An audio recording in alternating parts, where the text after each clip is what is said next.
Hola a todos, mi nombre es Ayes Portillo. Continuando con nuestro curso de DAX y la parte introductoria, hoy hablaremos de los siguientes aspectos. Hablaremos de tipos de datos, cómo se convierten estos tipos de datos, operadores que podemos utilizar en DAX y una introducción de sintaxis básica para poder declarar una métrica. Vamos a iniciar primero con la parte de los datos. Los datos como tal es de las partes más importantes que debemos definir en nuestro modelo, porque de eso dependerá mucho la compatibilidad de los cálculos que realicemos. El tipo de datos se puede definir en dos pestañas. La primera es cuando nosotros estamos modificando nuestros queries y utilizamos Power Query.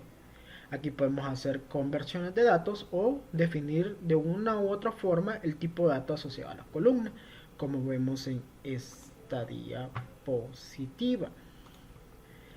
También podemos definir el tipo de dato cuando estamos trabajando ya en el diseñador del dashboard, en el cual nosotros tenemos tres opciones. Tenemos la opción de visualización, tenemos la opción de ver los datos y tenemos la opción de ver las relaciones.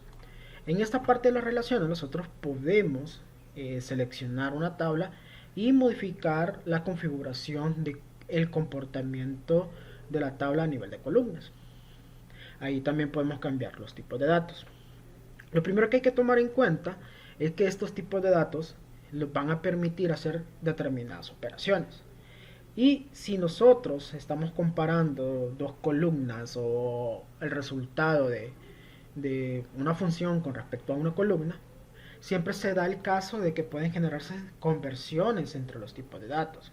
Hay conversiones que son conversiones implícitas, es decir, que él automáticamente las hace, y estas conversiones se pueden generar casos en que no genere ningún error, es decir, que están permitidas, o que genere una conversión, pero que genere un truncamiento o algún warning y que no tengamos un resultado adecuado, y conversiones que no se puedan realizar. Ustedes pueden ver acá los diferentes tipos de datos que están disponibles en Power BI y en DAX y cómo se comportan estas conversiones implícitas.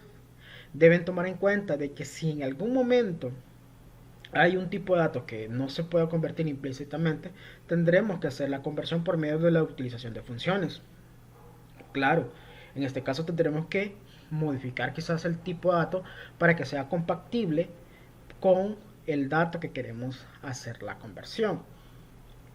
Esto es importante ya que cuando estemos realizando comparaciones por medio de los operadores, puede ser que esto generen errores al no tener los tipos de datos adecuados.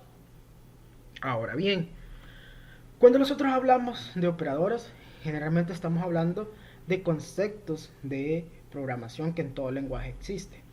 Y aquí vamos a hablar primero del operador paréntesis. ¿Por qué hablo del operador paréntesis? El operador paréntesis como tal lo va a permitir poder indicar el orden de ejecución si tenemos una sentencia o unas condiciones muy largas y si necesitamos que ciertas condiciones se evalúen primero. Cada operador tiene un orden de ejecución y este se puede modificar por medio del paréntesis. Posteriormente tenemos los operadores aritméticos, que generalmente son los que más utilizaremos para poder definir nuestras métricas, tanto sean métricas de columnas como métricas agregadas. En el video anterior hablamos un poco de las diferencias de cada uno de este tipo. Y hay que tomar en cuenta de que cuando ya estemos generando nuestros cálculos, generalmente vamos a hacer comparaciones o operaciones lógicas o de concatenación. DAX permite utilizar la concatenación por medio del ampersand y operaciones lógicas como en y OR. También existen otras funciones que permiten generar ese comportamiento.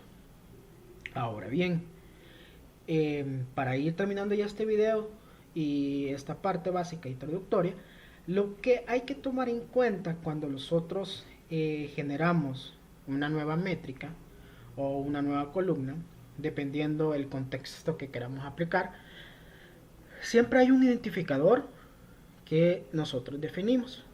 El identificador como tal debe cumplir ciertas reglas.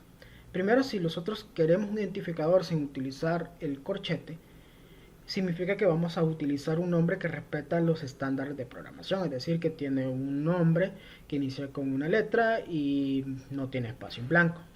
Pero generalmente en nuestros modelos analíticos nosotros utilizamos nombres con espacios en blanco y posiblemente con caracteres especiales.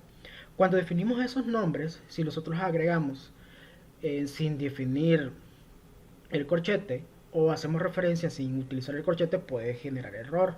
Entonces, de entrada, yo les recomiendo que definan sus nombres de columnas utilizando el corchete.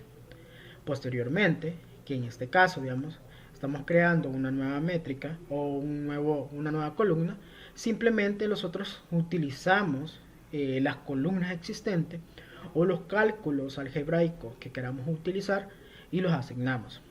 De esta forma, nosotros estamos diciendo que el nombre de la columna va a ser igual a la operación que nosotros estemos realizando.